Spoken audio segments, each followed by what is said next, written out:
Is the Great Reset a good thing? No.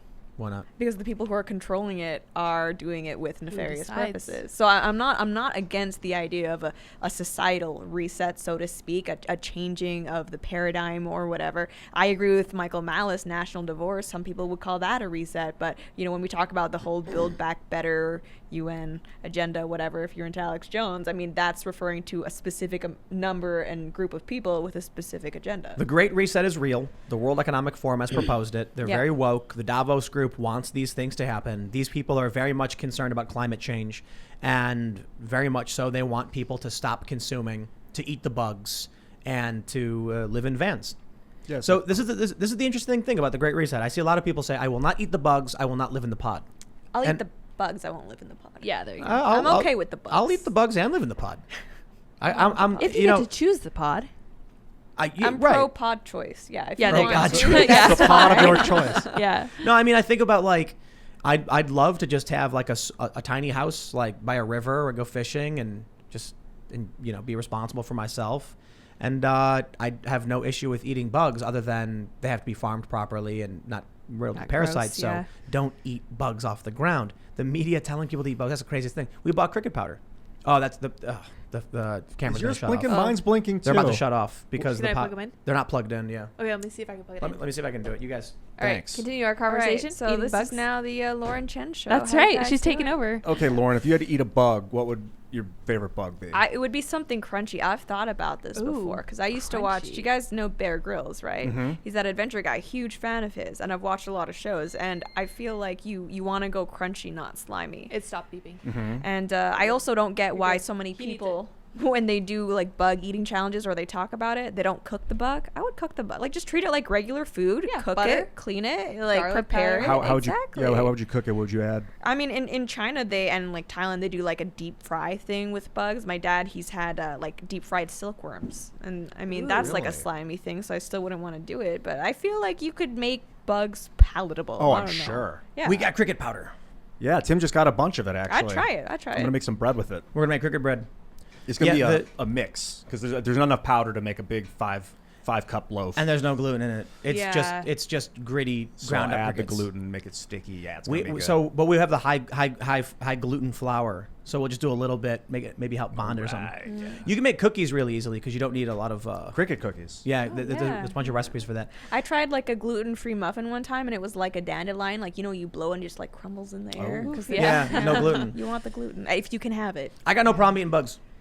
I just think when I see the media, it's really creepy when all of these news outlets pop up with the same story, like, go eat the cicadas. No, and it's thanks. like, no. Did you guys see the story about the dude who ate the slug and then got paralyzed and then died? No. No. Yeah. Rugby player. Oh. Don't eat bugs off the ground, man. Yeah. It's like if you want, like, people are like, you can't eat. There's an article from NBC. It said, don't hug you and kiss your chickens.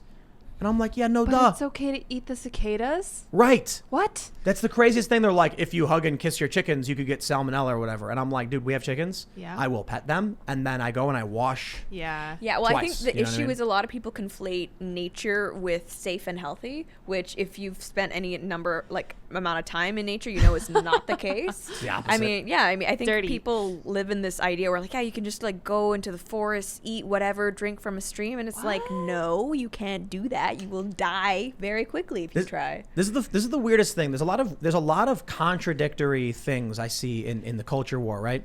You would think the conservatives would be the ones saying to eat the bugs and live in the pods. You know why? It's like hardier. Hardcore survivalist Yeah, too. it's tougher. It's more self-reliant. It's stronger. Like the way I look at it, eating bugs, I'm like, dude, I'll do what I have to do to survive. Me too. I would do well in the apocalypse. I'll eat anything. I'm scrappy. Yeah, exactly. Grass. So I'm sure you can't eat grass. You got to boil it.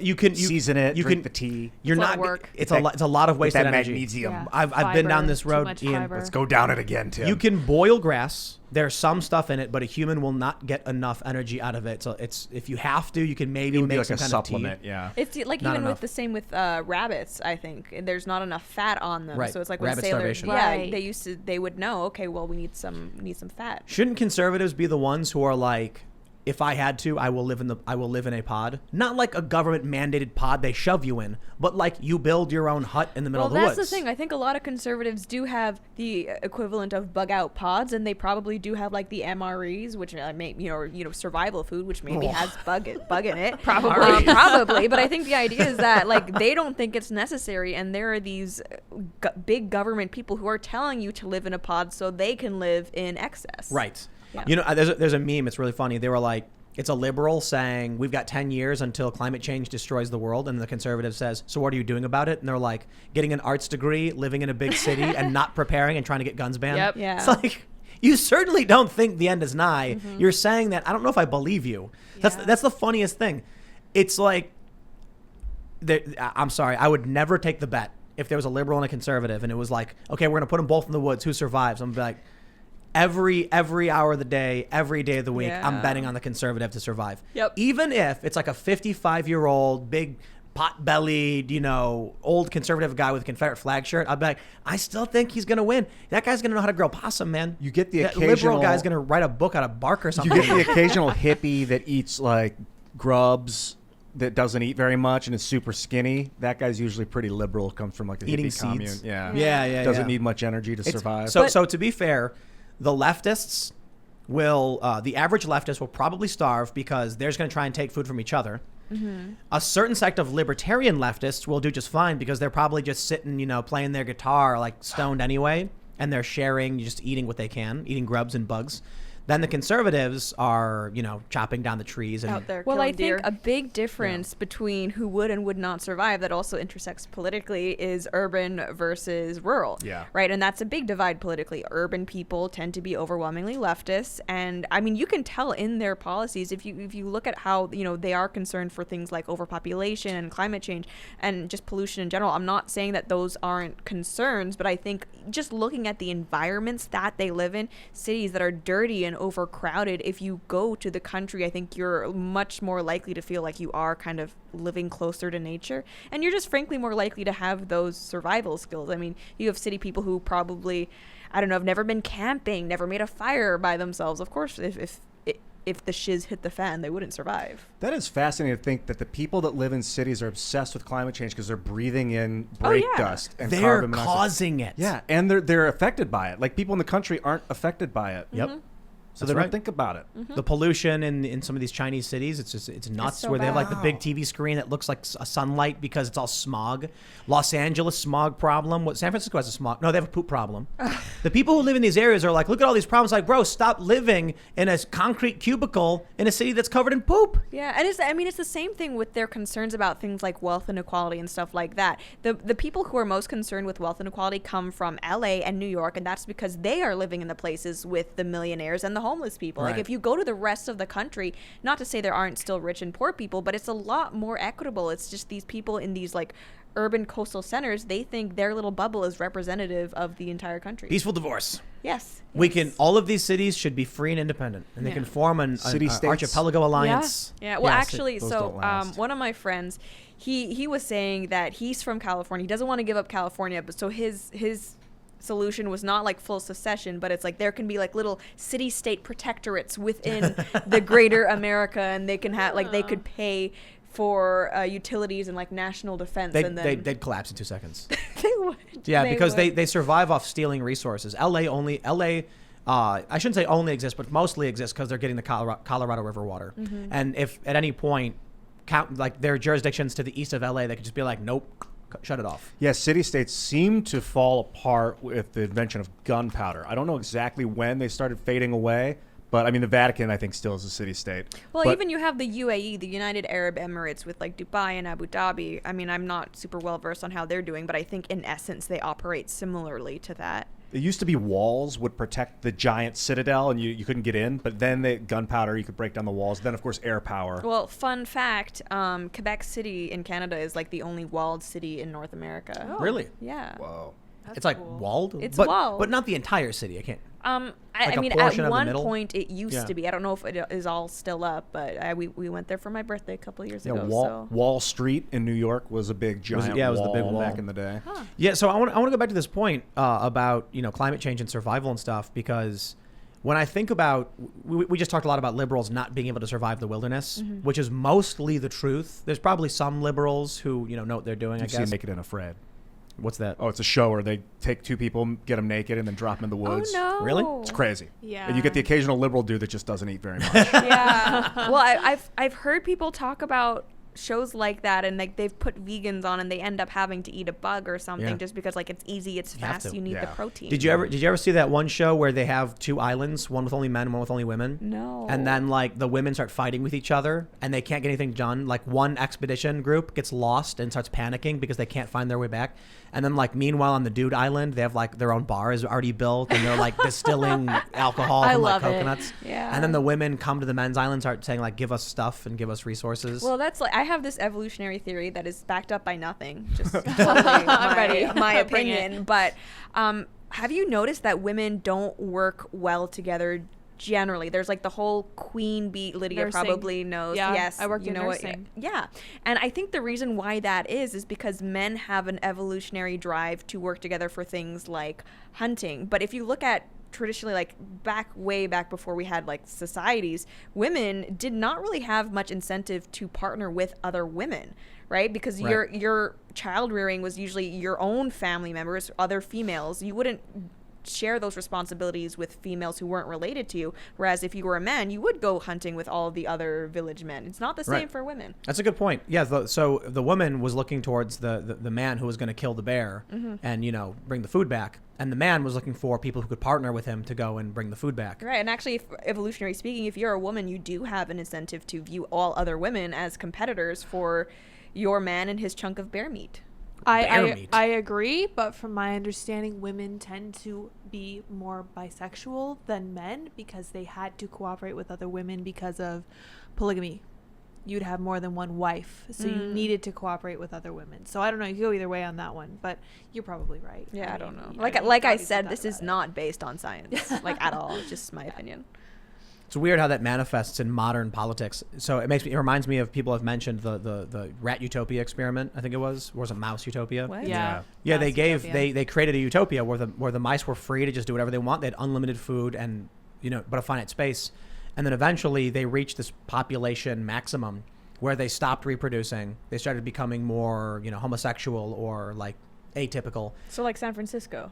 I maybe I mean Yes. maybe these things are emerging in society because we've reached the epitome of wealth and survival. Yeah. That there's so I mean if you think about it, there were reactions to deviations from social norms that were very severe. Like women who worked were witches and did meth because women needed to have babies, otherwise you were on the verge of collapse. Yeah. Now we have so much that we don't need everybody to be having families technically. Like humanity's not going to go extinct because people aren't having babies. In fact, it's the other way around. Or If- even within your own family, you no longer need to have 7 in the hopes that like 3 or 4 make it to Right. adulthood. Yeah. You can pretty much be guaranteed that they're all going to survive. So now there's no threat to society for deviations of social norms. So people stopped caring. Yeah. And this is another point I've heard. I don't know to the extent of which it's factually correct. Ask a historian.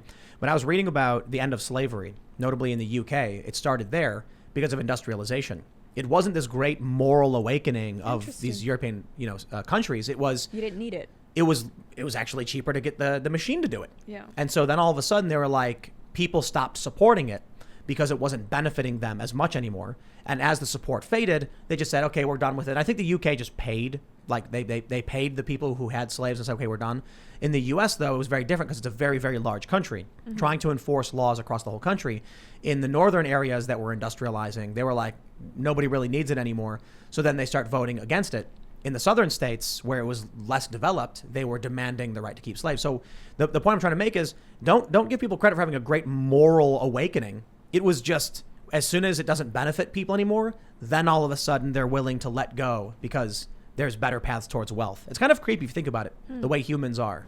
Yeah. I mean, and also we were talking about democracy, and like now that we bring up slavery, that is one of the other reasons why I don't think democracy is a good way to judge a society's morality. I mean, if you look at where most of society's moral compass would have been during the slavery era, most people were white, most people were fine with it. Does that mean that it was therefore moral for people to keep slaves? no. I mean, right? Because they were the minority and everyone else thought it was fine. No, it does not. Yeah, not cool.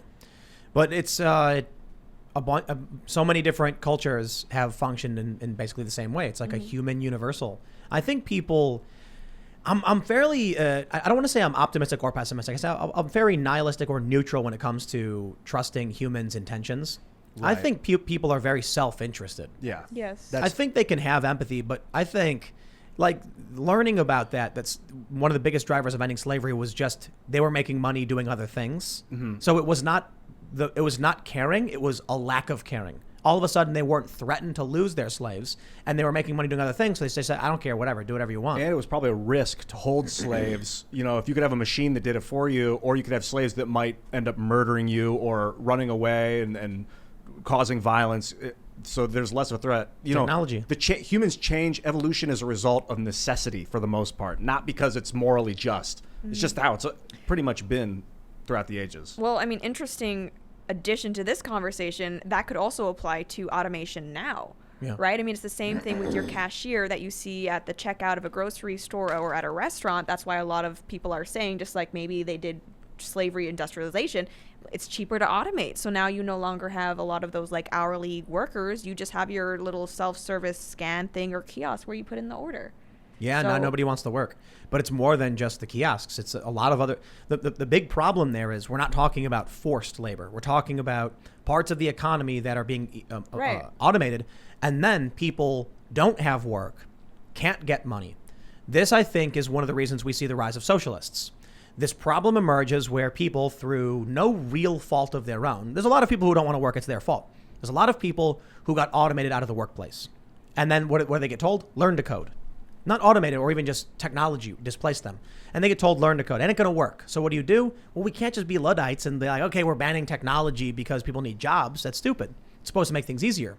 But here's the problem. If we start giving these people money like UBI, what do you tell the farmer who has to work? Right. Well, the people who live in the cities, it's this way right now. People in New York, well, at least before the pandemic, working for media companies are getting paid $30,000, $40,000, $50,000 to write garbage trash articles about nonsense. Meanwhile, people are getting paid minimum wage to pick fruit on a farm. So how does that make sense? By the left's own standard, they should not be getting that level of pay for what they do. That's going to be a big problem when we create UBI, or if Andrew Yang gets his way in New York City and tries doing some kind of UBI. You mean you're going to have someone who lives in New York City, of all places, one of the wealthiest places on the planet, getting free money to buy the apples that I pick for dirt wages? I'll just move to New York City, get free money. Yeah. Why bother? Yeah, I don't like the job economy thing. The Federal Reserve's obsessed with creating employment for everyone. They want you to dig a hole, and they want you to fill the hole back up, and then they're going to loan you money for it, and then expect you to pay them back with interest. So they keep everyone busy. And you can see as we're automating that doesn't work. People don't have things to do. And creating, random things that don't benefit society doesn't solve that problem. Well, I think we saw a lot of that kind of rhetoric from Joe Biden's recent joint session speech, the State of the Union, which we're not calling a State of the Union. But anyway, the idea that, the government will just make jobs for people to have jobs. But I think the whole problem ultimately is that labor is and is not a commodity, right? It's a commodity in that it responds to supply and demand, but it's not a commodity in the, if you have too many widgets sitting on the shelves, you just stop producing widgets for a while and then eventually you'll sell the ones that were overstocked. That's not true with labor. You have unemployment. People get restless. They need to be fed and things like that. And they riot. So I think the problem why this automation is happening at the rate it is, it's A, people are campaigning for high minimum wages, which just makes automation cheaper. And then B, you also have an immigration system that is welcoming in low-skilled workers who are competing for jobs that really the people who have those jobs are already in an extremely vulnerable position. So it's just a bad situation all around. Maybe we just need, an individual of intelligence and merit to just rise up naturally and gain power through the competitive system. Maybe somebody who understands computers because of someone who's a computer developer of some sort, like Bill businessman, Gates. And then he can start deciding what's best for us. Yeah. Like a technocrat. Like a technocrat. Maybe I'm kidding, by the way. Maybe like a dictator. Yeah. Like an artificial intelligence. No, more No, like Bill not a Gates. dictator. Bill Gates. Did I say that already? Elon Like Musk? Bill Gates. Thanks for checking out this clip from the Timcast IRL podcast. If you want to see the full show, come back to this channel, youtube.com/TimcastIRL, Monday through Friday at 8 p.m., where you can leave comments and super chat, and we actually will read your comments on the show. Don't forget to like, share, subscribe, and if you want exclusive members-only content, segments you can't get anywhere else, go to timcast.com, become a member, and we even have full bonus episodes. Thanks for hanging out, and we'll see you all next time.